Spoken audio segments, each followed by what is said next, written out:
Wait a minute. Have you heard the strange tales of the Whistler?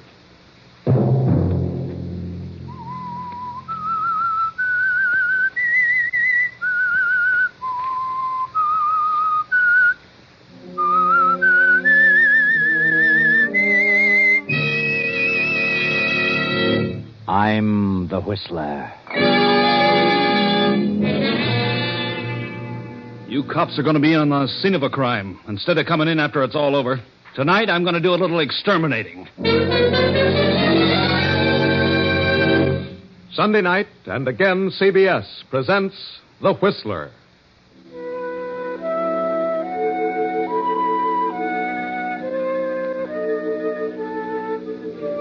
I, the Whistler, know many things, for I walk by night. I know many strange tales, many secrets hidden in the hearts of men and women who have stepped into the shadows. And so I tell you tonight the story of the Double Cross. It is Christmas Eve in the big, lonely city of New York. Outside, the snow falls in huge floating flakes. Inside an apartment, young Joe Blake sits on the floor before a small Christmas tree with his 4-year-old nephew, Timmy. Joe's sister died 2 years ago, and for a while the child's father tried to look after Timmy. But being a detective lieutenant, the father, Steve, found it almost impossible. A year ago, young Joe had become involved with some hoodlums and would have gone to reform school but for Steve's intercession. Joe has kept out of trouble since then and has been living with Steve and taking care of the apartment and little Timmy. When will Santa Claus come, Uncle Joe? Well, I don't think he'll come until you go to sleep, Timmy. How's he going to get in? Well, he comes down the chimney. What chimney? Well, I never thought of that. Well, maybe he'll come through the window. They're all locked, Uncle Joe. Well, I'll open one after you go to bed, kid. He'll get in. Don't worry about that. Open the biggest one. The biggest one? Why? Well, I saw Santa Claus, and he's fat. And a pony is big, too. Oh, I see. Well, I don't know about the pony, Timmy. Kind of scarce these days. Huh? Well, ponies are kind of extinct. Well, I could keep my window open. No one would smell them. Wouldn't you like to have a train just as well? If you don't get a pony, huh? Mm-hmm. Attaboy, Timmy. Well, you better go to bed now. It's after 11, and old Nick won't come unless he's sure you're asleep. How about it? When is Daddy coming? Oh, he'll be along soon. Come on, Timmy. You're going to turn in.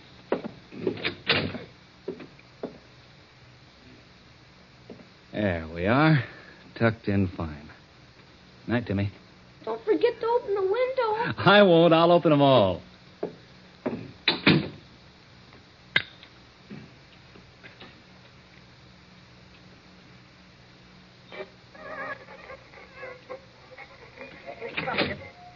Police call's on the other end of the dial, Joe. Huh? Oh, hello, Steve. I didn't hear you come in. Let me help you. I wasn't looking for the police call. No? I just put Timmy to bed. Why so late? Oh, he wanted to see Santa Claus. He's going to be kind of disappointed in the morning. How so? Well, it's a pony. Well, maybe you can buy him one, Joe. Are you kidding? No. I don't get it. What's the matter with you, Steve? Something go wrong tonight? Have you been here all evening? Why, sure. Haven't been out. Don't I always stay with Timmy when you work late? You didn't slip out for an hour or so while Timmy was asleep, huh? No, why should I? But you could have. Sure I could, but I didn't. Joe, when I got you out of that last scrape, I did it because I had a lot of faith in you, in your promises. I still don't get it. I was the one who got you that relief job in that department store. I vouched for you. I know that. What about it? Somebody opened the store's safe tonight. Somebody with slick fingers. Sensitive fingers like yours, Joe. What? Why, I've been near the store since noon. You sure? Certainly, I'm not crazy. I've had my lesson. I wish I could believe that. I swear I haven't been out of this house. Why should you try to pin anything like this on me just because I'm working there during the holiday season? I'm not trying to pin anything on you.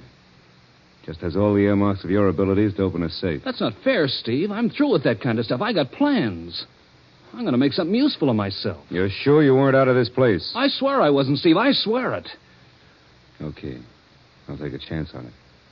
I'm not on the case, but I heard about it. Now, look, they'll start checking on all the records of guys like you, and they'll probably drop around to see you tomorrow. I didn't leave the house, Steve. I didn't. Okay, but you got to have an alibi. Well, Timmy was here. Timmy's a baby. He won't count. Hello, Steve. Why, evening, Captain. Come on in. Yeah. You know my brother-in-law, Joe. Yeah, I remember him. What can I do for you? Sit down. I was just ready to turn in, but sitting around reading for a couple of hours. Kind of drowsy. Yeah? How long you been here, Steve? Oh, I got off duty at 8. Been home since 8:30. Why? How long has Joe been here? Oh, he was here when I came in. He's been here all evening. Hasn't been out? Certainly not. What are you getting at, Captain? Joe's been working mornings at Shelby's department store, hasn't he? Yeah, that's right. Well, their safe was open tonight around 9:30. They closed at 7:30. I thought we'd check up on the boys with sensitive fingers. Joe? Why, he hasn't been out of the house. I'll swear to that. You will? Certainly I will. Joe's through with that kind of stuff. Yeah? Well, then how would you explain this, Steve? Why, where'd you get that cigarette case? Wait a minute. Let's see that. Sure. We found it beside the safe. Joe, this is the case your sister gave you a year before last. I had your name engraved on it. Yeah, but how'd it get there? I've never been near the store safe. No? Well, I suppose you just lost it somewhere. When did you see that case last, Joe? Oh, yeah. I had it this morning. As a matter of fact, I hadn't missed it. Do you expect me to believe that, Steve? No. And you expect me to believe that you were here all evening? No. You dirty little rat. You did pull that job. No, I swear I didn't, Steve. I swear it. You know what this means, Steve? You haven't been here all evening. You're lying. You're trying to furnish an alibi for Joe. Do you know what that means? Yes, I know what it means. Sneaking little crook. I believed in him. Get him out of here. Get him out before I break his neck. Steve, please, listen. There'll be a hearing about you, Steve, in the morning.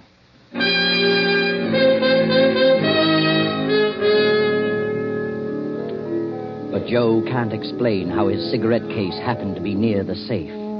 He remembers having lunch with a few of the old gang. Maybe it disappeared then. But nothing can be proved.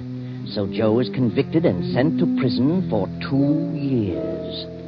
Steve is discharged from the police force and goes into seclusion, his heart filled with bitter hatred for Joe. 2 years pass, and Joe is released, determined to make a success of his life regardless of his past. Steve has disappeared, but Joe meets Della Kenton, daughter of wealthy John Kenton. Della persuades her father to engage Joe as his secretary. Guess who, darling? Huh? Why, I can't imagine. But if I could, I'd guess it was Della. Well, you'd guess right. Are you going to type all day, Joseph? No, not all day, darling. I'll be through in a few minutes. I've got a message for you. I knew you were busy, so I answered the phone. It was a man, thank heaven, and he said to tell you that he'd located your friend Steve. What? Did you get the address? Yes, darling, but don't get so excited. Here it is, 454 East 17th Street. That's certainly a dilapidated part of town. Whom do you know who lives there? A fellow I used to know. I've been trying to locate him for 2 years. Well, it is a sort of a cheap locality, isn't it? May I go with you? Oh, darling, I'd rather you didn't. I won't be gone long. I hope not. And don't forget, Father is arriving on the midnight train, and he expects us to meet him. Yeah, I remember. I'll be back soon. All right, darling. I'll be ready. So long, Della. Just a moment. Haven't you forgotten something? Have I? What? Are you a married man? Certainly not. That is, not yet. Well, then don't act so much like one. Come back here and kiss me. Oh, I'm sorry, Della, darling. I was so excited I forgot. Bye, dear. That's better. Now you can go. Go on. I won't be gone long. I hope not, because I want to talk to you about Christmas. Christmas? Yes, we're going to give a Christmas party, and I want you to help me. Yes, of course, darling. I won't be long.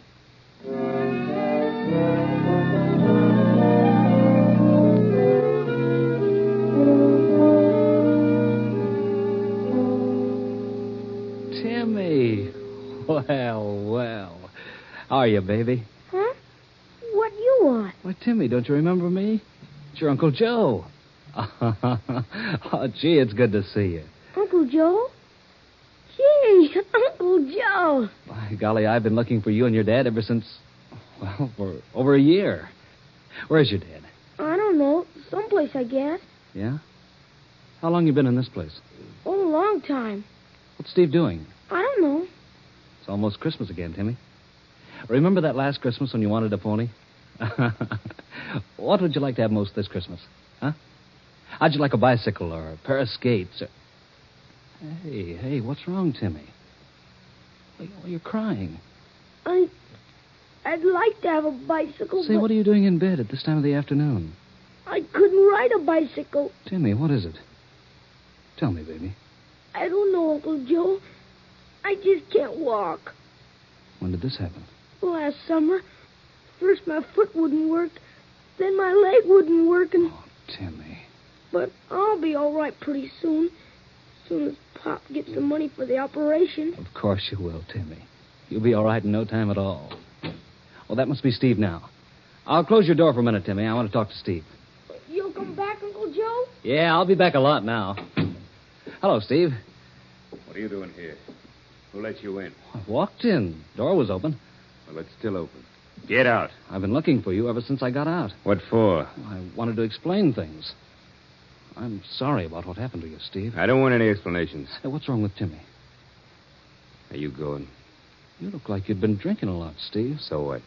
You wouldn't be living in a place like this if you were working. I'm getting by all right. What about Timmy's operation? Can you take care of that? I will. Well, maybe I could help, Steve. Why, you thieving little rat. I wouldn't take anything from you if Timmy and I both starved to death. Don't be a fool, Steve. I haven't got anything, but I may be able to raise some money. How? Open another safe? Now get out of here before I throw you out. You're drunk, Steve. I'm not drunk and I don't need you. Get out. Okay, Steve. Okay, I'll go. But if you don't care about Timmy, I do. Now, look, Timmy's got to be operated on within 30 days. It'll take $2,000, maybe more, and I'll get it. I won't steal it the way you would. And I'll get it. Now get out of here before I brain you. So long, Steve. I'll be seeing you.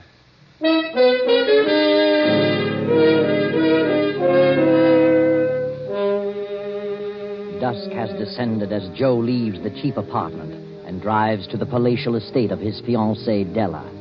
He has decided to ask Della's father to lend him the $2,000. As he turns into the drive, a man steps out from beside the gate and stands before his car. What do you want? I want to talk to you, Joe. Who are you? Freddie Alsop. You remember me, Joe? What do you want, Freddie? Mike Slavich wants to have a little gab fest with you. Mike Slavich. Where is he? Turn out your lights and turn off your motor. What are you doing here? Mike will tell you. Hiya, Joe. How you doing? What are you doing around here, Mike? Want to talk to you. Mind if I get in? You've been doing all right since you got out, haven't you, Joe? Well enough. I'll say. Living in this big joint, engaged to old man Kenton's daughter. That's what I call climbing. You're the old man's secretary, ain't you? Yeah, get to the point. Old man Kenton's got a safe in that house. It's got a lot of rocks in it. What about it? We thought you might help us get them. You know the combination of the safe. You're crazy. I wouldn't think of it. We could change our mind. Couldn't we, Freddie? Yeah, more ways than one. Get out of this car. You don't scare, eh, Joe? No. Well, we mean business. If that don't scare you, maybe something else will. You think so? We know a quiet little spot where no one would find you for weeks, if ever. Well, a real gun. Shoulder holster and everything. We've come a long way since we were kids, Mike. Started out with cap pistols, and now the real thing. Yep. All you do is squeeze it. It squirts lead instead of water. How far do you think you'd get if you did squeeze it? We've never been pinched yet. No record, no fingerprints, no nothing. First time for everything, huh? Cigarette, Mike? Yeah. Thanks, Joe. Oh. Get a load of the cigarette case, Freddie. Joseph from Della. Fancy stuff. Well, how about it, Joe? Well, looks like I'm stuck. I think you guys mean business. What's your plan? Old man Kenton's out of town. We walk in with you, you open the safe, take the rocks, and we all leave. All leave? We'll take you with us. We'll hide out for a day or so until they start looking for you. You'll be accused, you know. Now, wait a minute. Come on, get going, Joe. Out of that car and up the drive.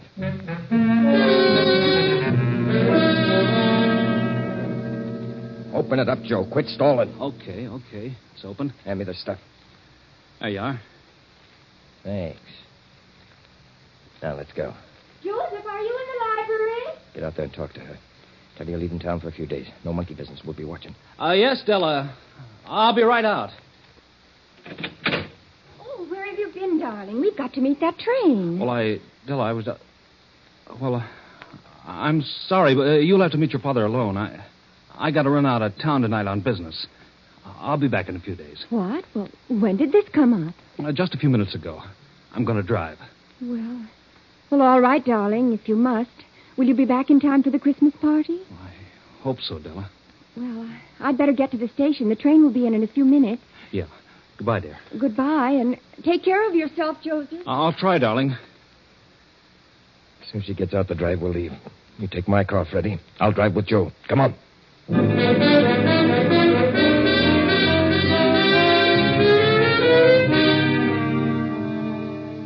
Now, 2 days later, the story of the jewel theft breaks in the newspapers. Joe Blake is suspected, and old man Kenton has offered a reward for the recovery of the stones and apprehension of Joe.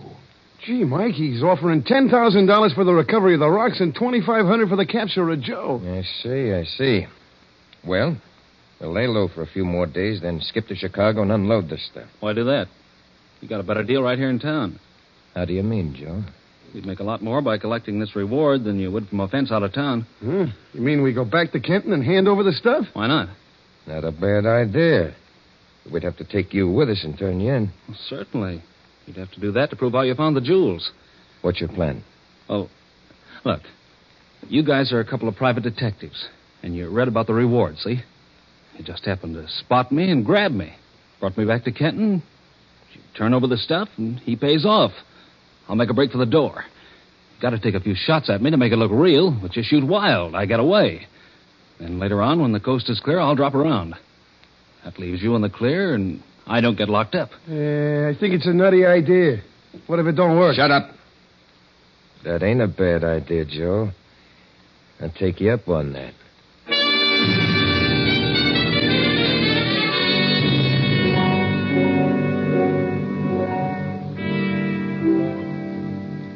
So, Mr. Kenton, me and my partner read about the theft and saw this guy's picture and happened to spot him in this lunchroom. So we nabbed him.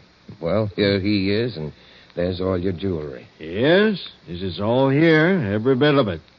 Check it over, Della. See if your jewels are all there. Yes, Father. Nothing of mine is missing. Very well. I suppose you want the reward? Well, after all... I'll give you this check for $10,000 now for the return of the stones, and I'll withhold the $2,500 until he is booked by the police and locked up. Well, okay, but we captured him. What more do you want? I prefer it that way. I want to be sure that he's locked up, and if he gets out in 20 years, it'll be too soon for me. You certainly pulled the wool over my eyes. And when I think that Della might have married you, an ex-convict... Can't always judge a book by its cover. It doesn't seem possible I could have been such an utter fool. You got a lot of things to learn, Della. The sooner you get him out of here, the better. Well, here's your check, and So long, Della. He's getting away! Come back here. Why? He's locked it from the other side. He won't get far. I must have hit him. Call the police. Never mind. We'll get him. That $2,500 belongs to us. Come on, Freddie, out this window. He won't get far. Do you think you hit him, really? No, I missed him deliberately. Shot high. Now that I think about it, I'm just a sap. That was our chance to get rid of him. So illegally. He knows too much. I don't trust him. Yeah, but we ain't really cops. So what? Any citizen's got a right to catch a fugitive. Come on, we're going to get that baby.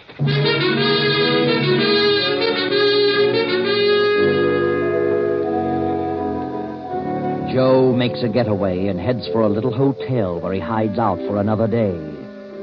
Then the papers break with another story, and Kenton has increased the reward for Joe's capture. Joe studies this over for a while and realizes the possibility of Mike's double-crossing him for the additional reward. He slips out for a while, then returns to his room around 8 in the evening.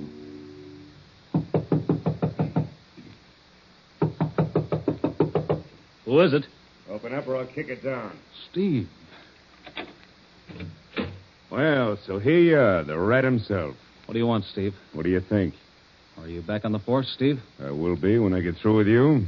Because of you, I got kicked out. And now you're the one who's going to set me back in harness again. Funny how things work out. Oh, you know about the reward, do you? Yeah, I do. Once a crook, always a crook. I knew you'd pull something sooner or later. How's Timmy? He's just going to be fine in a few days. What do you mean? He can have that operation now. Oh, good. I'm glad to hear that. You're not half as glad as I am. And the thing that pleases me most is the way I'm getting the dough. Boy, this rap is going to send you away for 20 years. So what? Get your hat and start walking. And don't try that fade-out stuff on me, because I like you so much, I'd as soon plug you as look at you.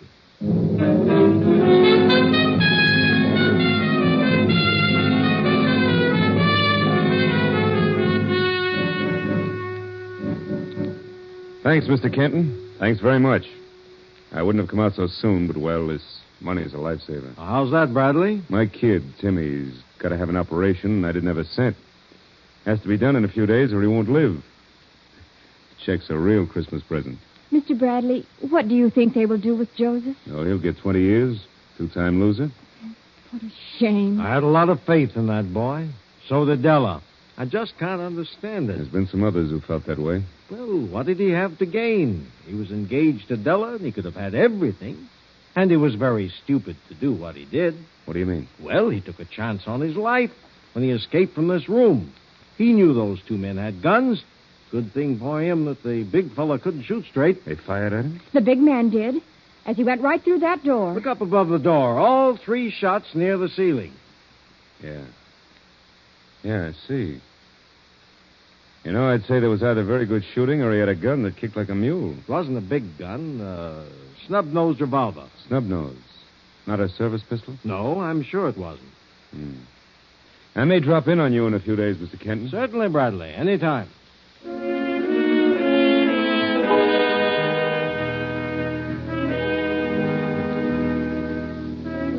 I want to ask you a few questions, Joe. Did you collect the reward? I did last night. How's Timmy? He went to the hospital this morning. Oh, that's swell. Gee, I'm glad. Well, what do you want to know? He didn't pull his job alone, Joe. How did you arrive at that conclusion? Who were those guys who captured you? Said they were private detectives. One of them was a swell shot. He placed every slug in the same spot, above the door, deliberately. They were in this with you, gagged to cop the reward that was sure to be offered. Otherwise, they'd have popped you in the doorway, you were to get away, and then all meet later and share the proceeds. Yeah? But in the meantime, they changed their minds, Joe, and decided to cut you out. They double-crossed you. What do you mean? How do you suppose I knew where you were hiding? A guy phoned me and tipped me off. They figured they had no police record. Nothing you could say would implicate him. They're safe. Why attempt to shield a double-crosser? That's just what I figured those rats would do. You might as well spill it, Joe, and determine to crack this case. Yeah? What would happen if you cracked this one and another one besides? Set you up as a lieutenant again, wouldn't it? Yeah. Okay. I was forced to open that safe at the point of a gun.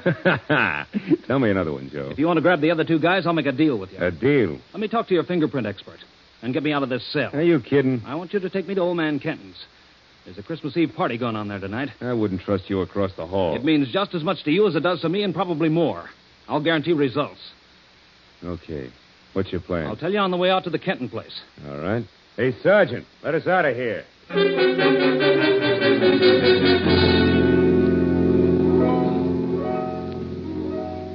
Come with me, gentlemen. Father's waiting for you in the library. Looks like you're going to have quite a party here tonight, Miss Kenton. Yeah, sure does. Here are the 2 detectives, Father. Oh, yes. Come in, gentlemen. Come in. Close the door, Della. I sent for you men because you did a good job of capturing Joe Blake and returning the jewels. Yeah? I'm having quite a number of guests here tonight, and I've just received some disturbing news. Joe Blake has escaped. Escape? Holy mackerel. He may make another try to steal the jewels while we are occupied with our guests. I see. You want us to see that nothing happened. I want you fellas to stay here near the safe, and if he does come, grab him. Sure. You won't have a thing to worry about. Good. Come along, Della. Our guests are beginning to arrive. All right, everybody, don't make a move. Father! Joe! Lay your guns on the desk, boys. Thanks. Get over the other side of the room, Della. You too, Kenton. Things might happen. What's on your mind, Joe? Spread your hands flat on that desktop, Mike. You too, Freddie, and keep them there.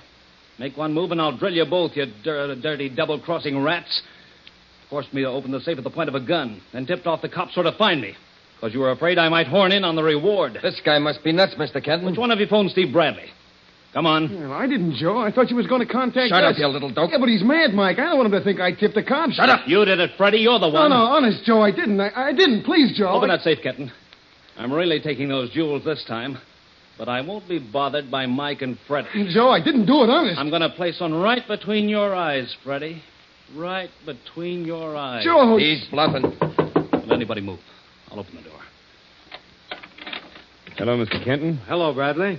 We traced Joe Blake to the edge of your estate. I thought we'd better look in for Just in time, Steve. Put up your hands and step into the room. What goes on here? The cops are going to be in on the scene of the crime instead of coming in after the crime's over. I'm going to take some jewels and do a little exterminating. But first, I'm going to make these guys do a little talking. I want to know which one of you guys tipped off Steve about me. Say something, Mike. This guy's crazy. Says we made him steal the stuff. That the voice you heard on the phone, Steve? No. What have you got to say, Freddie? It wasn't me. I tell you, it wasn't. It must be him. Yeah, it certainly sounds like him. I thought so. Right between the eyes, Freddie. Oh, please, Joe, don't. He won't shoot. Hand over that gun, Joe. Give it to me. Oh! Hey, he did it. I told you he meant it. You're crazy, Joe. You're crazy. I killed a cop, so why should I worry about killing a couple of rats like you? Start talking, Mike. Tell him you guys forced me to open that safe. You can't bluff me. There's no proof of such a thing. No? All right, Sergeant. Check Mike's fingerprints on the glass-top desk. Step on it. Yeah, sure. Mr. Kenton, look in the second drawer of the safe. You'll find my cigarette case wrapped in a handkerchief. What? By George, he's right. I put it there the night I opened the safe. Let the sergeant compare the prints with the ones on the desktop. I've been near that safe since the night the stones disappeared. What are you trying to pull, Joe? You have no police record, Mike. I didn't want you to go through life like that, so I fixed one up for you. Remember the night you forced me into this? I offered you a cigarette? Well, you got a record now, Mike. Well, Mike's prints on the desk check with the ones in the cigarette case. And how about that photo of prints you found on that safe I was supposed to have opened several years ago? You brought them along? Say. Why, they're all the same. They all check. Now you guys start talking. Go on, tell it all. I'll tell nothing. I don't know what you're talking about. Right between the eyes, Freddie. Right between the eyes. Tell him, Mike. Tell him he means it. I'll tell him nothing. Joe! Well, that finishes Freddie. Are you ready to talk, Mike? Yeah, I'll talk, Joe. I'll talk. You robbed that department store. You planted my cigarette case there. You copped it at the lunchroom, didn't you? Yeah, that's right. I had nothing to do with that job. And you did force me to open this safe, didn't you? My cigarette case proves that. Yeah, that's right. I'll admit it. You're innocent, Joe. All right. There you are, Steve. You can get up now. Yeah. Very nicely handled, Joe. Hey, I thought you was... I've been framed. Pour some water on Freddie. Joe was using blanks. Hey, Joe. Don't, Joe. I'll tell everything. Nothing more to tell, Freddie. It's all been told. Well, that certainly leaves you in the clear, Joe. And, Joe, I want to apologize for everything. Okay, Lieutenant. Apologies accepted. Merry Christmas, Joe. Same to you, Steve. And tell Timmy that Della and I will be down to see him in the morning. Well, there you are. Everything worked out very nicely, just as everything should, but seldom does. But there's something I should explain about the person who tipped Steve off as to where to find Joe.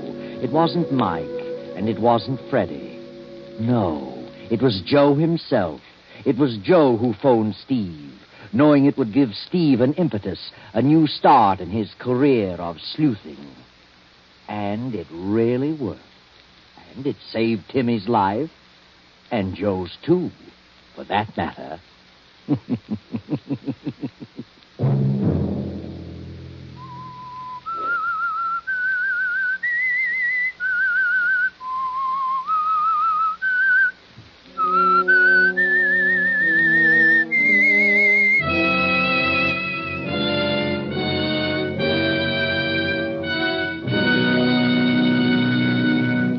CBS has presented The Whistler.